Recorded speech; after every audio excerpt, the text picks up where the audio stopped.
Ich habe die große Ehre und Freude, Herrn Bundeskanzler. It is a great honor and pleasure to welcome our Chancellor, Mr. Olaf Scholz, here in Davos. We know that you are campaigning at the moment, so we are especially pleased that you've taken some time to come here to Davos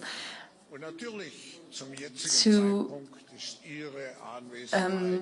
be present here. And now the timing is especially important since Germany is the third biggest economic power and an important factor for Europe.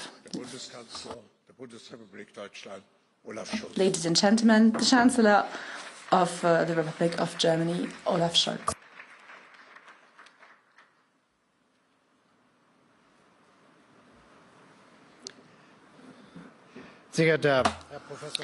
Professor Schwab, dear Klaus, President Zelensky, dear Volodymyr, Mr. Brende, ladies and gentlemen. Daron Acemoglu is one of the current Nobel laureates of the Nobel Prize in Economic Sciences. For years, he dealt with the questions why some countries are prosperous and others aren't.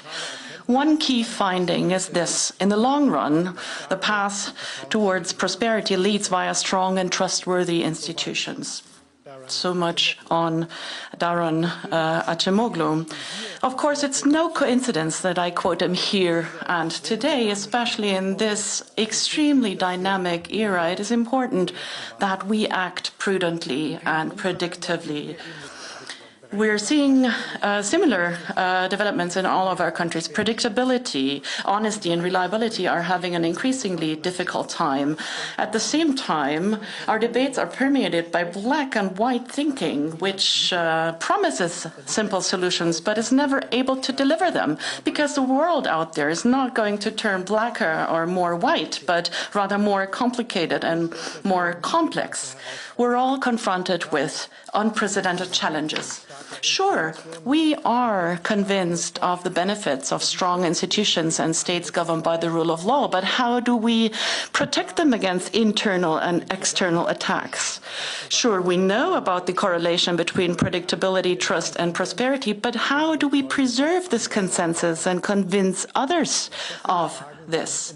These are questions of enormous significance, and we're dealing with these questions, rightly so, here in Davos. And before we engage in a discussion about this, I'd like to share my thoughts on this. First, we need clarity and steadfastness.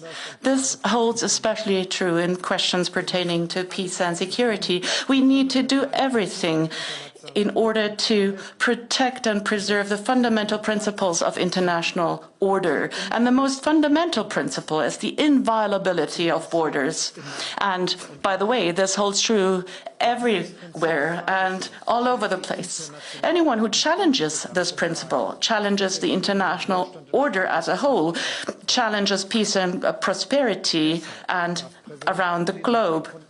This is why President Putin must not be successful with the war of aggression which he unleashed against Ukraine. And what is often being overlooked, so far, he does not have success. Putin wanted to divide Ukraine and the European Union. Instead, Ukraine is an EU accession candidate. He wanted NATO as weak, as divided as possible. Instead, NATO stands more united and has grown and has two more members, Sweden and Finland. He wanted to install a pro-Russian puppet regime in Kiev. Instead, Ukraine as a nation stands stronger than ever before. And he wanted to subjugate Ukraine militarily. Instead, the Ukrainian army is much bigger and stronger than before the war, equipped with Western weapons. All of this is first and foremost thanks to the courageous men and women of Ukraine, but it is also the result of our support. This support is and will remain the path towards a true and just peace for Ukraine. Within Europe, we coordinate ourselves in the closest of terms, together with the United States, and of course also together with Ukraine, because the men and women in Ukraine must have the last say. Nothing about Ukraine without Ukraine. We need this clarity in principles. Second thought. In a world which, in the mirror of social media, permanently seems to teeters on the brink of a nervous breakdown, we need cool heads. Not every press conference in Washington, not every tweet should plunge us into a heated existential debate. And this holds also true after the changing government that took place in Washington yesterday.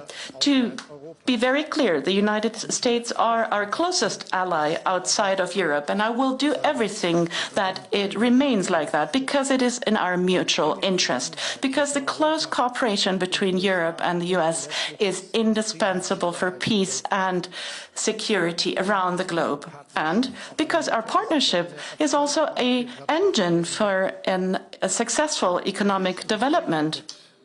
I had good first talks with President Trump, and also the contacts between our advisors are pointing in this direction. And at the same time, it is absolutely clear President Trump and his government will keep the world in suspense in the coming years in the field of energy and climate policy, in the field of trade policy, in foreign and security policy, and in some other fields as well.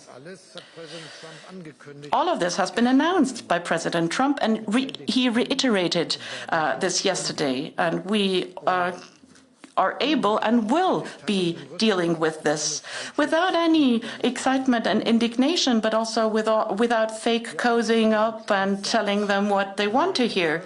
Yes, President Trump says America first, and he means that. Nothing wrong about that, to focus on the interest of one's own country. All of us do that. However, cooperation and mutual understanding also is in the very own intrinsic interest. I said that for Germany many times. The European Union is the greatest national interest for Germany. And this leads me to the third thought I'd like to share with you today, and it becomes more important by the hour. We Europeans need to be strong intrinsically from within. We need to stand together amongst each other and with partners around the globe. We need to become more resilient and more competitive. And we have what it takes. As a community, a union with more than 450 million Europeans, we have economic clout. Germany, with its only 84 million inhabitants, is the third largest economy in the world. Let me give you a first example. Our defense capability. Aside from increased defense expenditures, we need more efficiency in Europe. Not picture-perfect solutions in every single country and dozens of different weapons categories. No, we need an European arms industry which is able to develop major projects together, as it is already done in the field of battle tanks and fighter jets. It is my objective that every European procurer can enter existing contracts, and the development of arms needs to be pursued together. The second example, trade and economic policy. Isolation comes at the expense of prosperity. We are going to defend the free trade as a basis of our prosperity together with our partners. We discuss this with our partners in the European Union and the European Commission. And tomorrow I will travel to Paris to talk to Emmanuel Macron. Europe relies and focuses on a free, fair global trade, and we're not alone. The fact that the negotiations between the EU and the states of the Mercosur about a free trade agreement have come to an end to a conclusion after 25 years, and this underlines this message. Just like the political conclusion of the modernized agreement with Mexico last Friday was a success for Europe and for Mexico. Less tariffs, tariffs. That means more trade, more competition, and lower prices. Speaking of competition, Europe and Germany have to make an effort to become more competitive. And not solely as a reaction to development in China or the presidential elections in the US, no, because the world and globalization as a whole have changed fundamentally. We've seen the rise of serious competitors in all parts of the world, in Asia, Africa, and the South of America. That doesn't mean that we should engage to undercut competition according to the motto, who pays the lowest wages or who has the lowest environmental and social standards. But if we want to preserve, as Europeans, if we want to preserve our prosperity, we need to keep the technological edge and establish it anew. Quantum, semiconductors, pharma, bio, and climate technologies. These are key technologies and sectors that are needed in Germany, being an industrialized nation.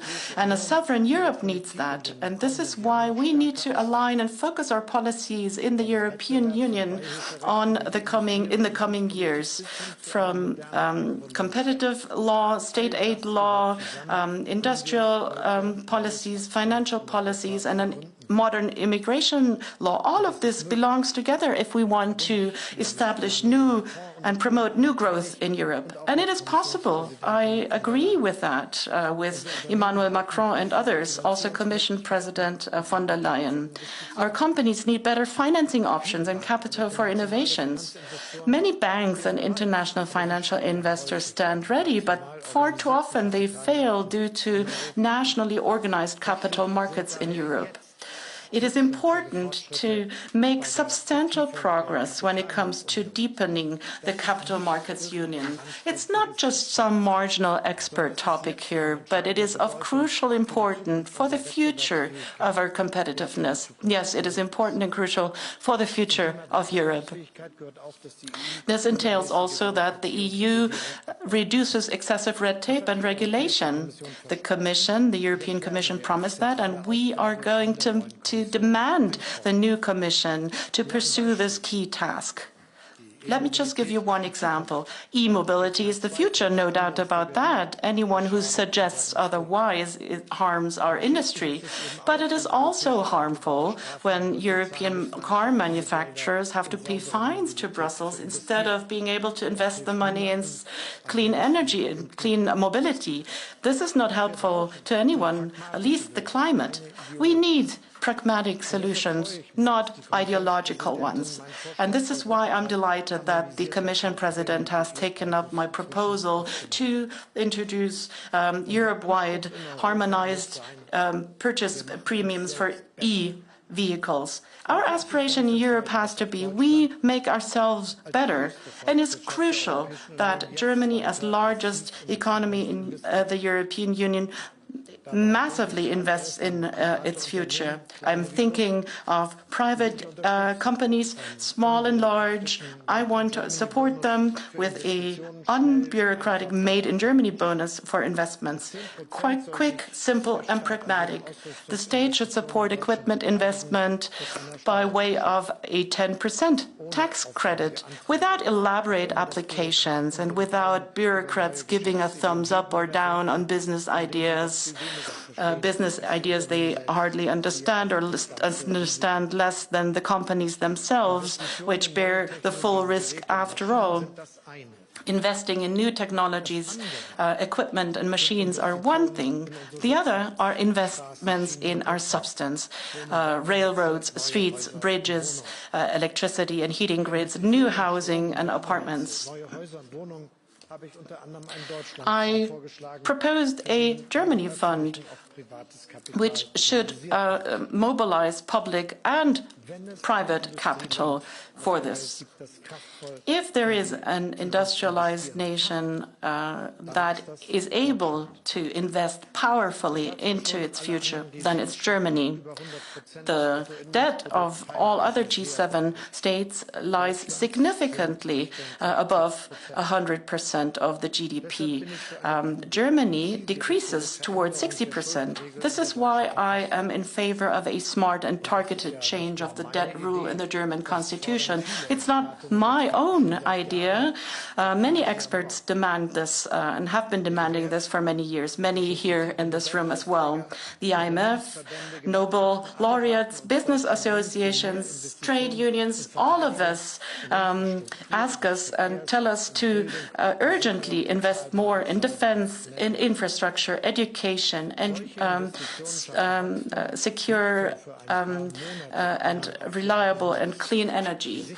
Such investments create growth, not just for a couple of months, but for years and decades. They secure prosperity for the coming decades. Ladies and gentlemen, I know many of you have the feeling that we need to stand up for our convictions, for our values and our prosperity. And I would like to encourage you to do that, you and all of us. Let us be steadfast in our principles, calm in the heated debates, pragmatic in our actions, closely working together with our old and new partners. This is how we want to get through this difficult time. Thank you very much.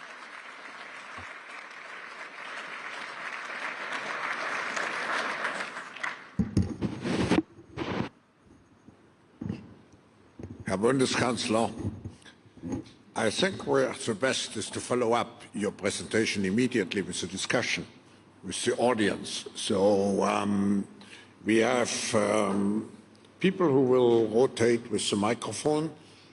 So please raise your hands if you have any question or any comment to be made. And don't be shy.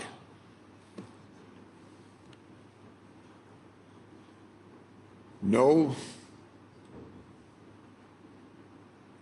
I don't see. People are too shy here. I'm not used from the Davos audience. Here, please. Thank you very much. I'm the African Union Commissioner for Infrastructure and Mission. I would like to hear from you about your Africa plan, please. Thank you. We collect 1 or 2 or 3 questions. Any comments? Yeah.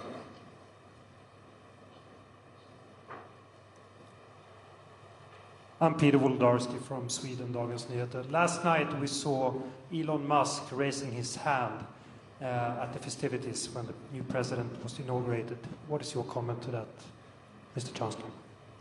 One more. Hello, I'm Adán Escobar from El Salvador.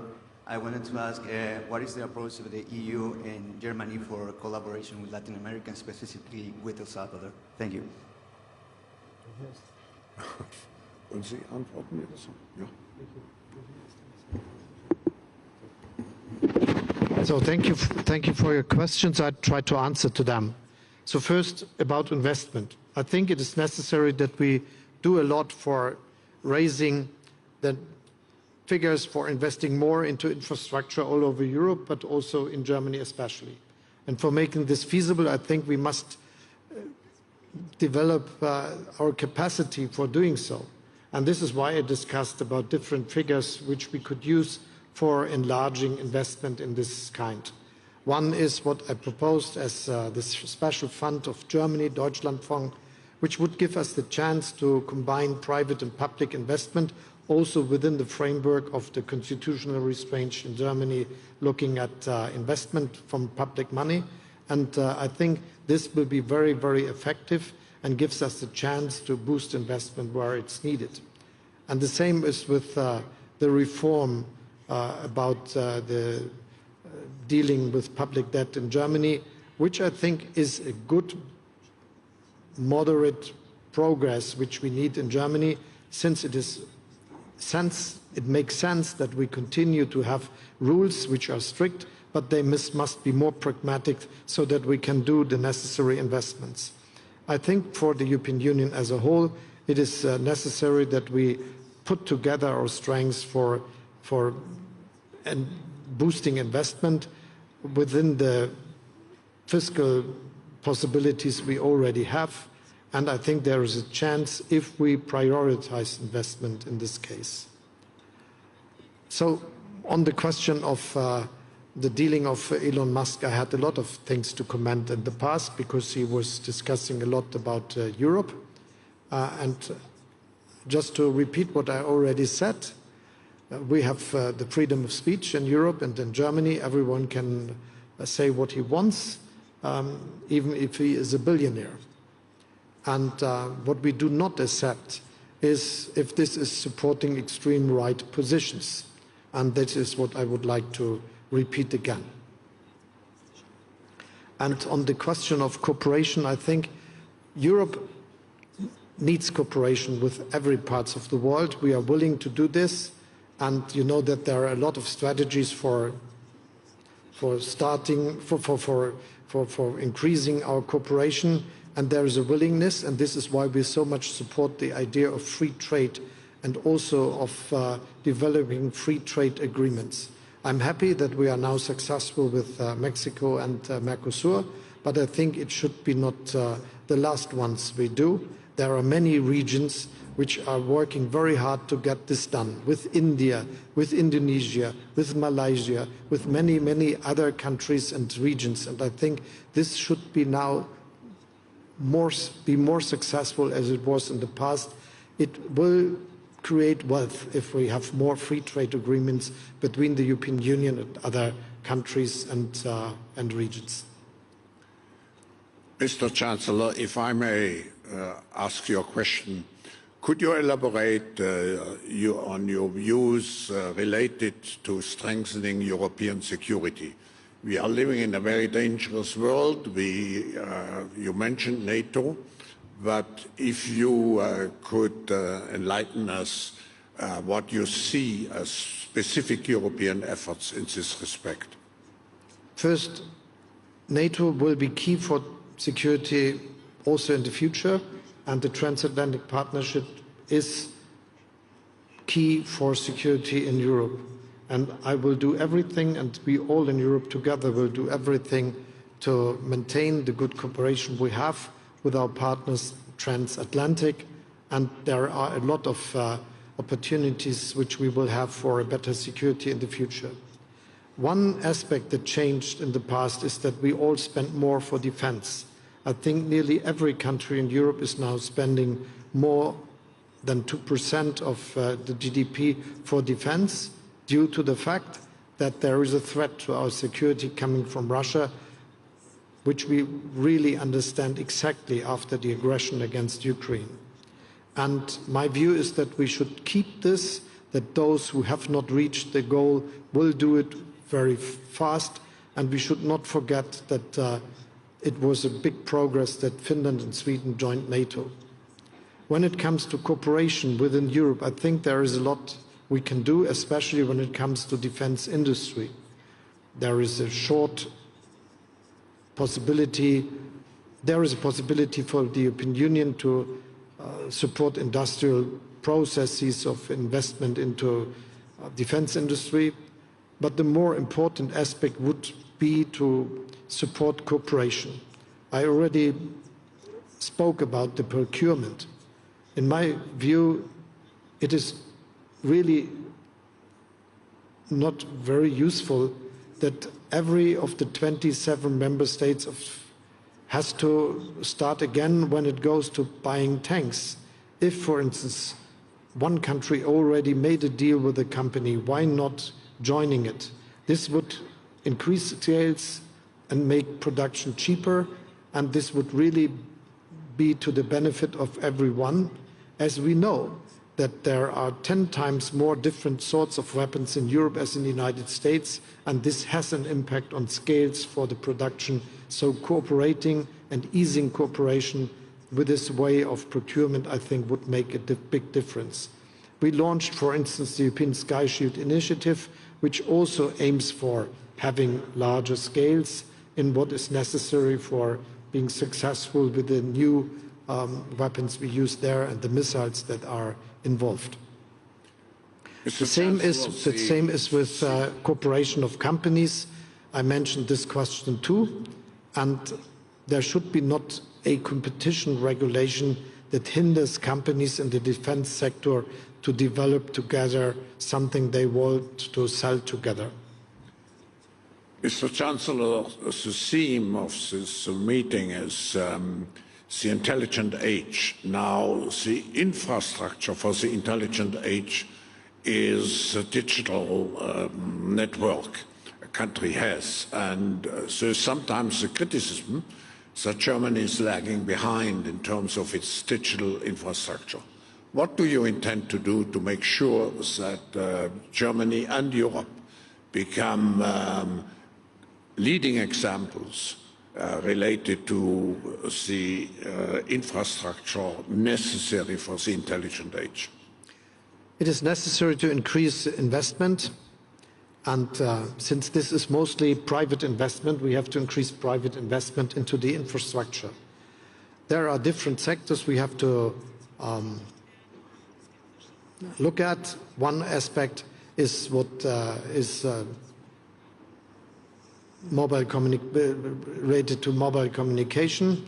My view is that we should develop a single market in this field, that it works more effective as it is today, so that the large telecommunication companies are more competitive also when it comes to global scale, global view on this question. And this would boost also their investment capacity. My view is that we should be front runners when it comes to 5G and further development in telecommunication. And with the legislation we now imposed in Germany and the new decisions of our authorities, it will take place that we will have a strong infrastructure which reaches nearly every part of the country and which also gives us a very good grid, a good mobile communication situation everywhere, also for industrial uses and industrial needs. The second is with fiber. I think this is increasing now. We supported the private sector in developing the grid, which is related, and this is also where we have to improve. When it comes to the use of digital opportunities by authorities, I think we improved, but we have to continue. And this is especially when it comes to artificial intelligence. My perspective is that Germany should be one of the front runners in using artificial intelligence also when it comes to public services.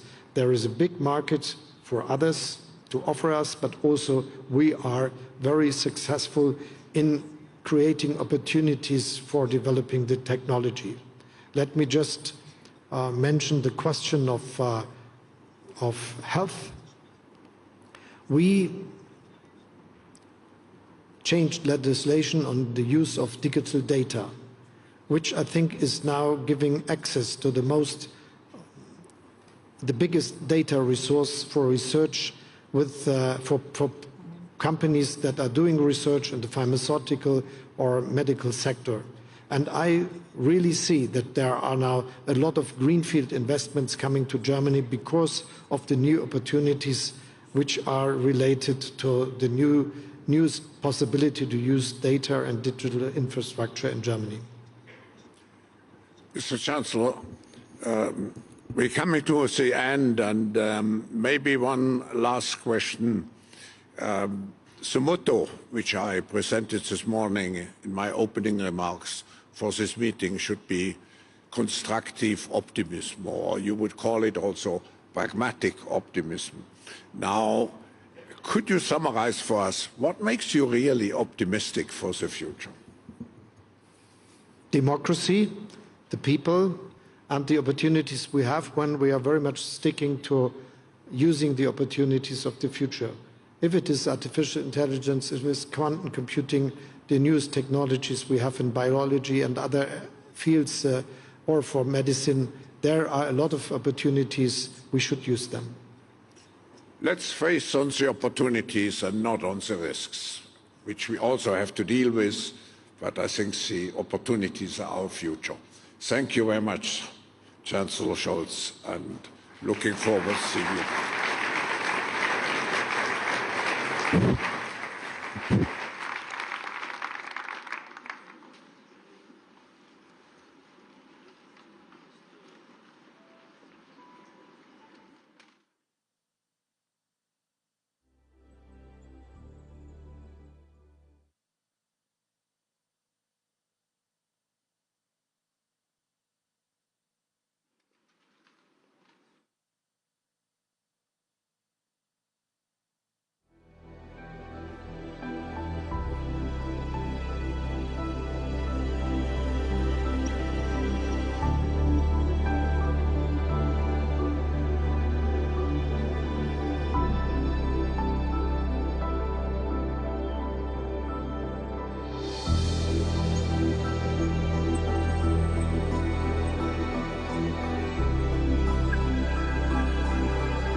Your Excellencies, ladies and gentlemen, dear friends of Ukraine, please join me in welcoming back to Davos the President of Ukraine, Mr. Zelensky.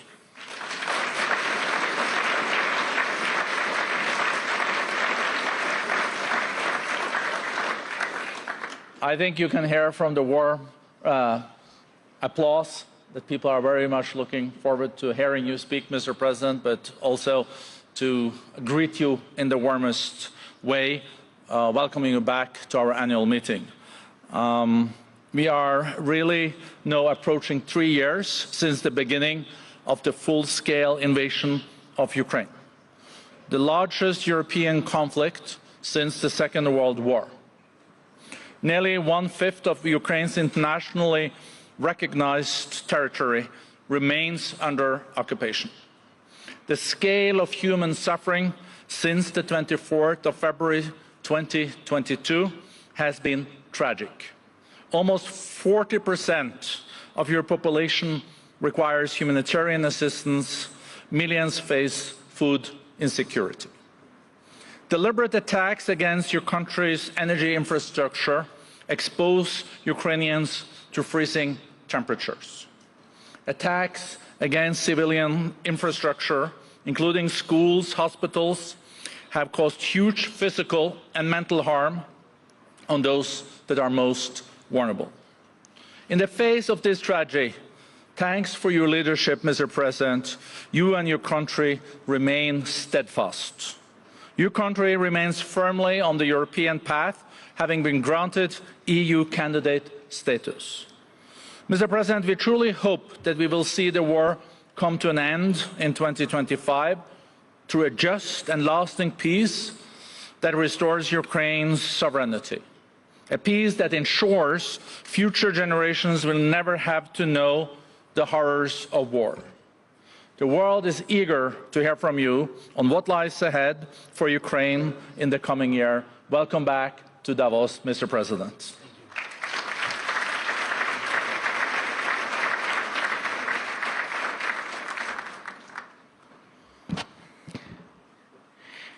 Thank you so much.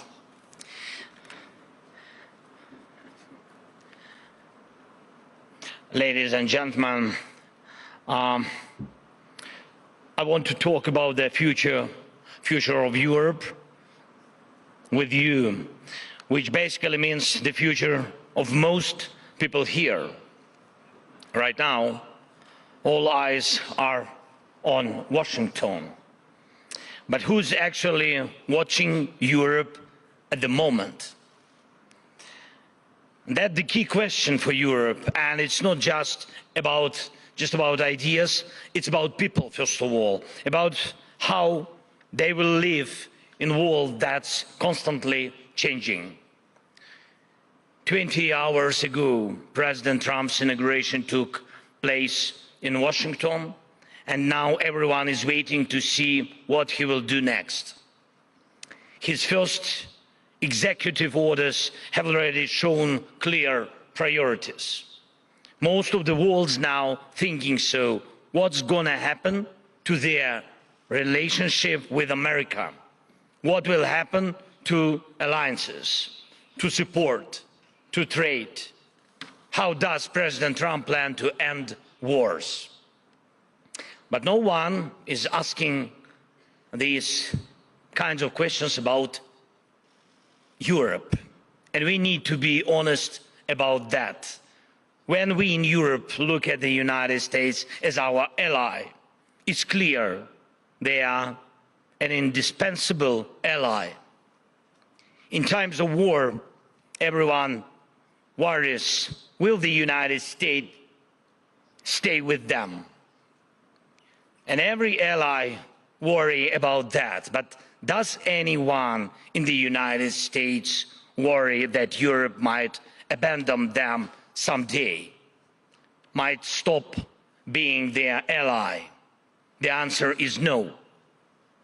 Washington does not believe Europe can bring them something that is really substantial. And I remember last year's Asia Security Summit in Singapore. The Shangri-La dialogue, and their representatives of the United States delegation openly said their top security priority is the Indo-Pacific region. The second is the Middle East and the Gulf, and only the third is Europe. And that was under the previous administration. And will President Trump even notice Europe? Does he see NATO as necessary, and will he respect EU institutions? Ladies and gentlemen, Europe can't afford to be second or third in line for its allies. If that happens, the world will start moving forward without Europe. And that's a wall that will not be comfortable or beneficial for all Europeans. Europe needs to compete for the top spot in priorities, alliances and technological development. And we are at yet another turning point, which some see as a problem for Europe, but others call a chance. Europe must establish itself as a strong global player, as an indispensable player. Let's not forget, there is no ocean separating European countries from Russia. And the European leaders should remember these battles involving North Korean soldiers are now happening in places geographically closer to Davos than to Pyongyang. Russia is turning into a version of North Korea, a country where human life means nothing, but they have nuclear weapons and a burning desire to make their neighbors' lives miserable. Even though Russia's overall economic potential is way smaller than Europe's, it produces several times more armor and military equipment than all of Europe combined. And that's exactly the path of wars Moscow chooses to take. Putin signed the new strategic deal with Iran. He already had a comprehensive treaty with North Korea. Whom do they make such deals against? Against you, against us, against Europe, against America. We must not forget about it. It's not by chance. These are their strategic priorities, and our priorities must match the challenge in politics and in defense and in economy. Such threats can only be counted and only counted together. Even when it comes to army size, Russia can field about 1.3, maybe 1.5 million troops. We've got more than 800,000 in our military. Second after us comes France with over 200,000. Then Germany, Italy, and UK. Everyone else has less. This isn't a situation where one country can secure itself alone. It's about all of us standing together to mean something. For now, thankfully, the influence of Iran's regime is weakening. This gives hope for Syria and Lebanon, and they should too become examples of how life can recover after war. And Ukraine is already stepping in to support the new Syria. Our ministers have been to Damascus, and we've launched a food aid program for Syria called Food from Ukraine. And we are getting our partners involved to invest in these deliveries and in building food production facilities. And Europe could totally step in as a security donor for Syria. Time to stop getting headaches from that direction. And Europe, together with America, should put paid to the Iranian threat. Next, right now, it's not clear whether Europe will even have a seat at the table when the war against our country ends. And we see how much influence China has on Russia. And we are deeply grateful to Europe for all the support it's given our country during this war. But will President Trump listen to Europe? Or will he negotiate with Russia and China without Europe? Europe needs to learn how to fully take care of itself so that the world can't afford to ignore it. It's vital to maintain unity in Europe because the world doesn't care about just Budapest or Brussels. It cares about Europe as a whole. And we need a united European security and defense policy, and all European countries must be willing to spend as much on security as it truly needed, not just as much as they have gotten used to during years of neglect. If it takes 5% of GDP to cover defense, then so be it. 5% it is. And there is no need to play with people's emotions that defense should be compensated at the expense of medicine or pensions or something else. That's really not fair. We have already set up models of cooperation for Ukraine's defense that can make all of Europe stronger. We are building drones together, including some totally unique ones that no one else in the world has. And we are producing artillery together and in Ukraine, and it's much cheaper and faster than in any other country in the world. And investing now in Ukrainian drones production is investing not only in security of Europe, but the ability of Europe to be a security guarantor for other vital regions. And we need to start building air defense systems together, ones that can actually handle all types of cruise and ballistic missiles. Europe needs its own version of the Iron Dome, something that can deal with any kind of threat. We can't rely on goodwill from a few capitals when it comes to Europe's security, and whether it's Washington, Berlin, Paris, London, Rome, or after Putin kicks the bucket, some imaginary Democrat in Moscow someday. And we need to make sure no European country is dependent on a single energy supply, especially not Russia. Right now, things are on our side. President Trump is going to export more energy. But Europe needs to step up and do more long-term work to secure real energy independence. You can't keep buying gas from Moscow while also expecting security guarantees, help and backup from the Americans. That's just wrong. For example, the Prime Minister of Slovakia is not seeking access to the US gas, but does not lose hope to enjoy US security umbrella. And Europe must have a seat at the table when deals about war and peace are made. And I'm not just talking about Ukraine here. This should be the standard. Europe deserves to be more than just a bystander. With its leaders reduced to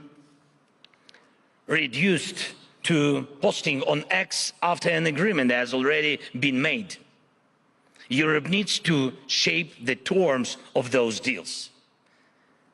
Next, we need a completely new, bolder approach to tech companies and technological development. If we waste time, Europe will lose this century. And now Europe is falling behind in the development of artificial intelligence. Already, TikTok's algorithms are more powerful than some governments. Already, the fate of small countries depends more on their owners of tech companies than on their laws. Already, Europe is not leading in the global tech race, falling behind both America and China. This isn't some minor issue. It's about weakness, first technological and economic, then political. And Europe is often more focused on regulation than on freedom, but when smart regulation is needed, Brussels hesitates. We should ensure maximum tech development in Europe and together make all significant decisions for the whole Europe. From weapons production to tech development, Europe must lead. And Europe must become the most attractive market in the world. And that's achievable. And finally, Europe must be able to guarantee peace and security for everybody, for itself and for others, for those in the world who matter to Europe. Europe deserves to be strong, and for this Europe needs the EU and NATO. Is this possible without Ukraine and without a just end to Russia's war against Ukraine? I'm certain the answer is no. Only real security guarantees for us will serve as real security guarantees for everyone in Europe. And we must ensure that America also sees us as essential. For that to happen, America's focus must shift to Europe so that one day in Washington they will say, all eyes on Europe, and not because of war, but because of the opportunities in Europe. Europe needs to know how to defend itself. Hundreds of millions of people with Europe to see its landmarks, to learn from its cultural heritage. Millions in the world dream of living like the Europeans do, and will we be able to keep it and pass it to our children? If we in Europe can answer positively, America will need Europe as well as other global players. Europe must shape history for itself and its allies to remain not just relevant, but alive and great. Thank you. Slava Ukraini.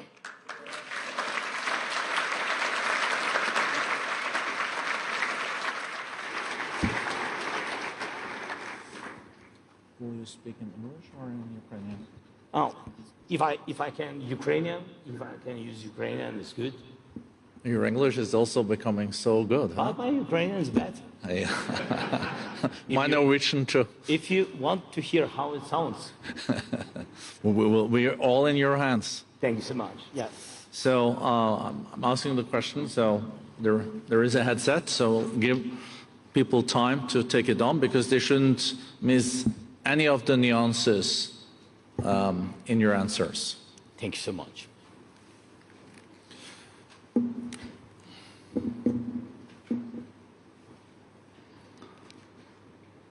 How many questions you have? Depends on how long your answers are. We have a backup. You have only one question? Oh no, I have a few. Okay. You know, the war has almost gone on for 3 years now, and you know, it's incredible how you are holding up.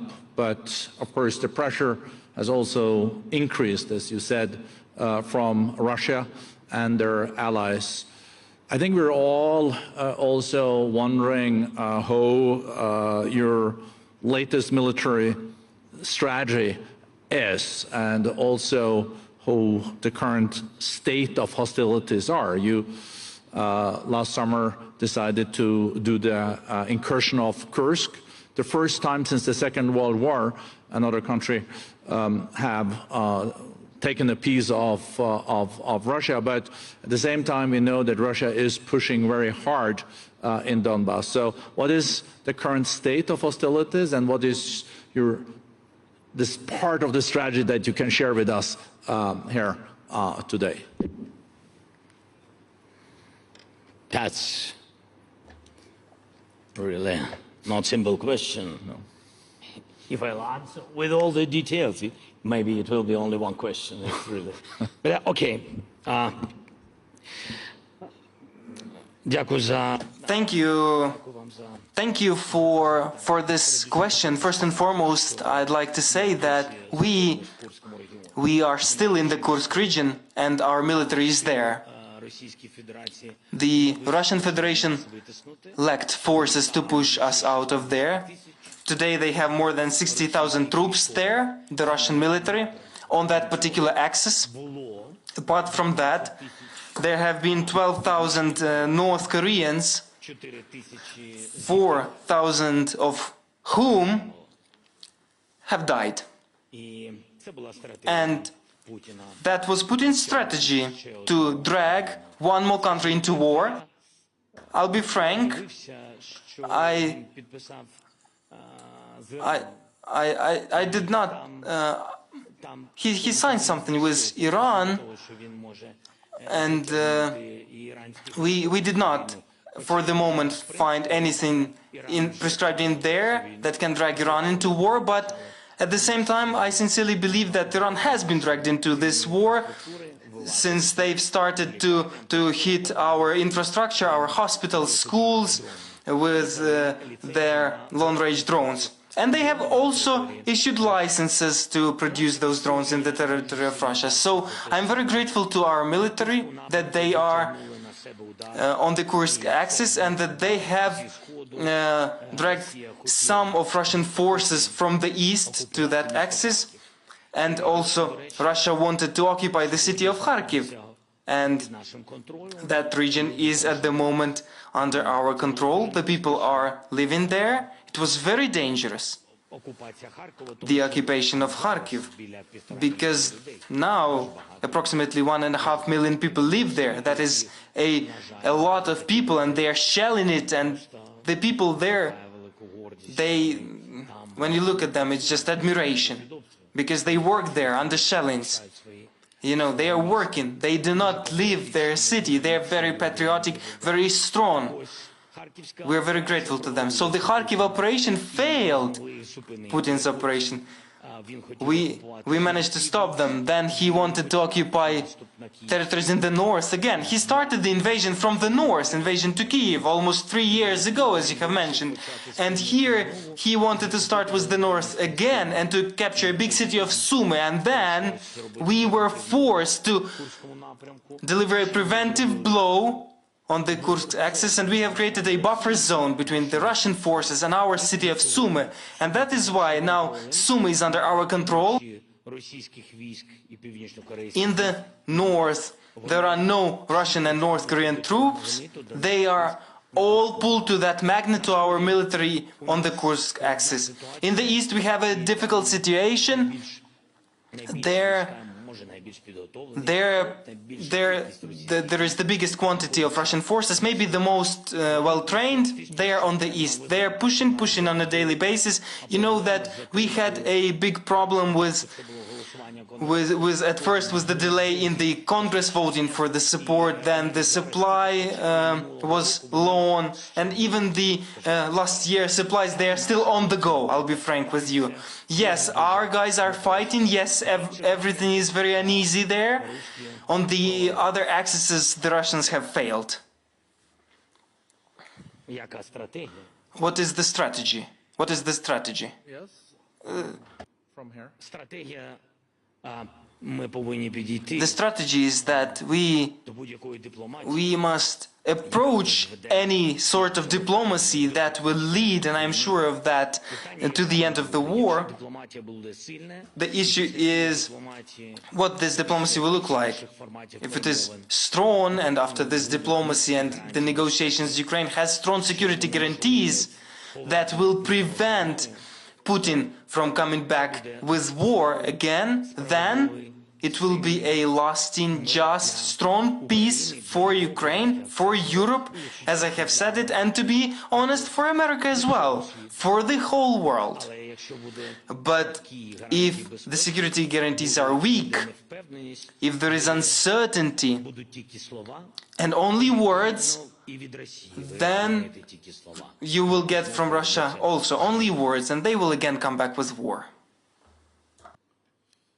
Mr. President, in your speech, you were underlining that Ukraine is also playing a role as a kind of a bulwark against Russia for the rest of Europe, and especially in some former East European countries, there is, of course, a lot of concerns for the future, taken into account what has unfolded in Ukraine. And you argued that for Europe, this should be the first priority. Then you said, for America, of course, they have a transatlantic ocean between themselves and Russia. But at the same time, we know, and you know, that American support is also needed, since they have half of the military capabilities of the world, so still a superpower. And I think we're all reflecting now on what will happen in Washington, D.C. In the coming weeks. You met Trump many times. It seems that you've established also a relatively good personal chemistry. But what do you think will happen in the coming year? Is there, because every war has to end, so now we're talking about the premises for deal. It has to be also future security for Ukraine and no new wars. So, a question, you think you are in a manageable situation now in the coming months, also with the new Trump administration?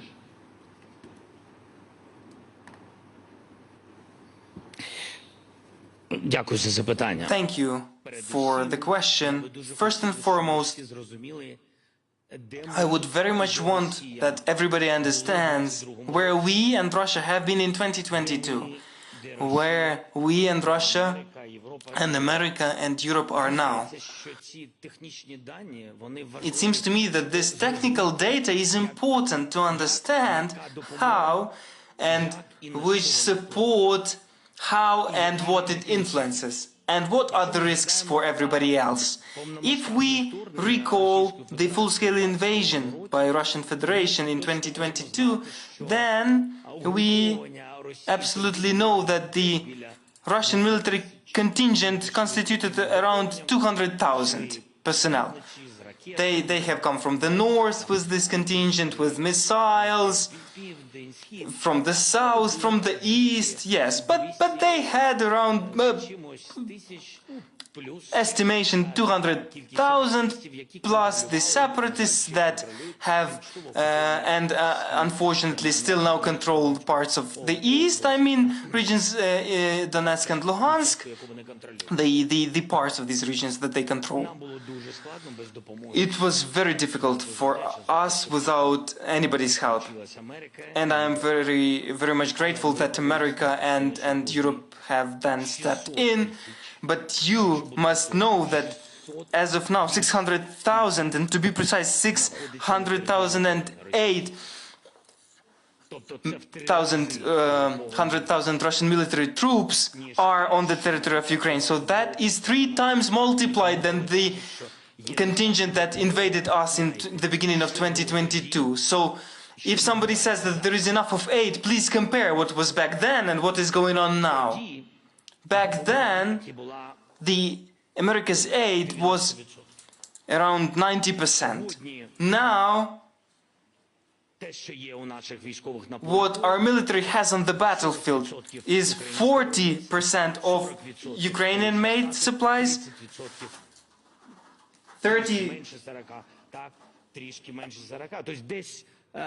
40% of the US, and around, so a bit more than 1/3 of the US, and a bit less than the US is Europe, and around 40% is Ukraine.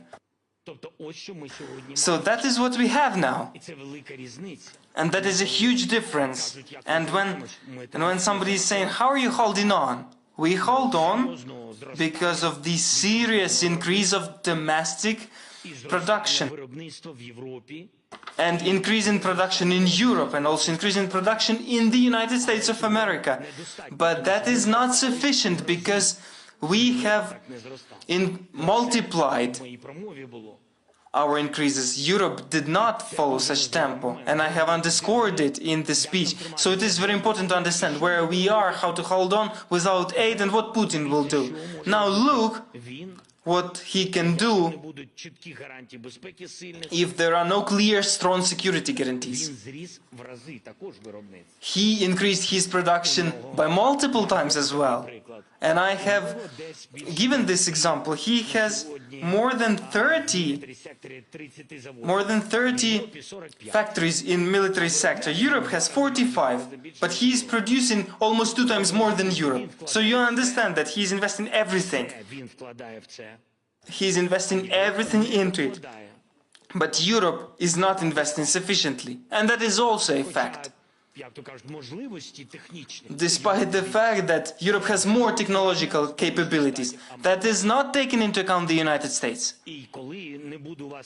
And when you don't have the strong security guarantees and the volumes of the aid decrease, we will be forced to count only on ourselves and Europe, and that is not enough. That is not enough. It's needed that Europe and US be in alliance.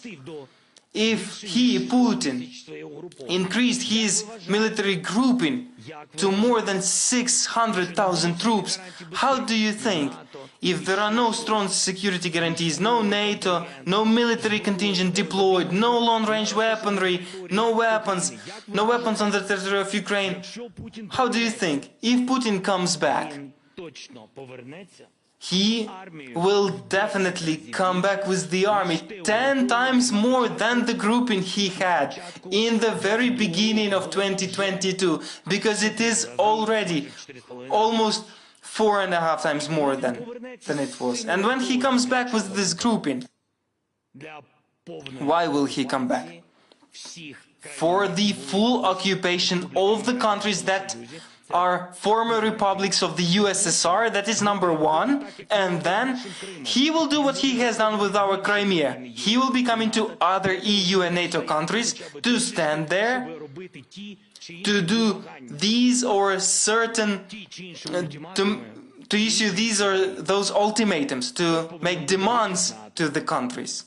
Somebody will have to leave NATO, our Baltic friends, Finland, Sweden. He will be bringing us and you, everybody, to the world that lives in his head. This is what will be happening in case there are no strong security guarantees. One of the important questions that Putin will pose, and we will all see it, is to decrease the numbers of Ukrainian military by many times. You will all see that, because this is absolutely understandable. If we manage to make army 800,000 troops plus, it's understandable that we plus Europe, we are an army that is capable not only to withstand and to defend our borders. That is the army that is capable of repelling Putin. And he understands that. And the fastest way is to push the United States that Ukraine is on the US, that Ukraine is not in NATO, and to push all the other allies that they push Ukraine, for Ukraine to decrease the army. This is what will happen. This is what he wants. I mean, this will not happen. We will not allow him to do that, but he will try to do that. And it seems to me the main strategy now with President Trump is that we really have good relations with him.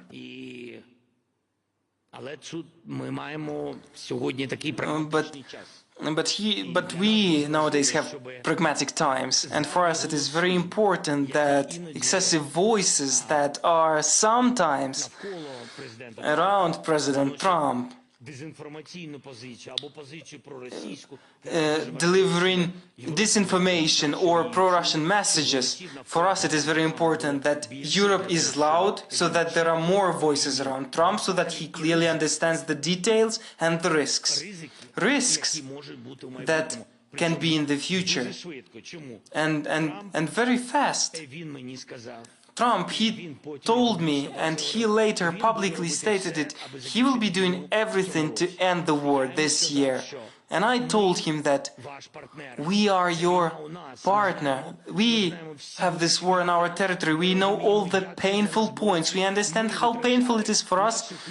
We have lost our people. That is the biggest loss for us. We want to end the war this year.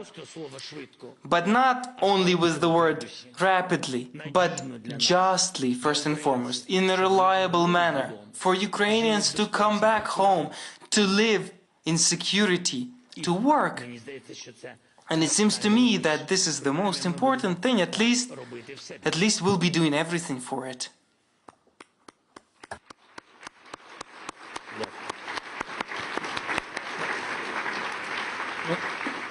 Mr. President, I just don't think there is a lot more to add. I felt so it was not interesting, you see? I was coming to that in the next sentence. I felt that the last piece was historic. I think you sent a historic reminder to all of us what is at stake. And I was thinking about what Winston Churchill once said, that the farther backward you can look, the farther forward we're likely to see. And I think if you have seen something in the past, you have a special responsibility for not repeating it in the future. And I think you feel here that there is a lot of support for you and your country in Davos. Thank you very much. Thank you so much.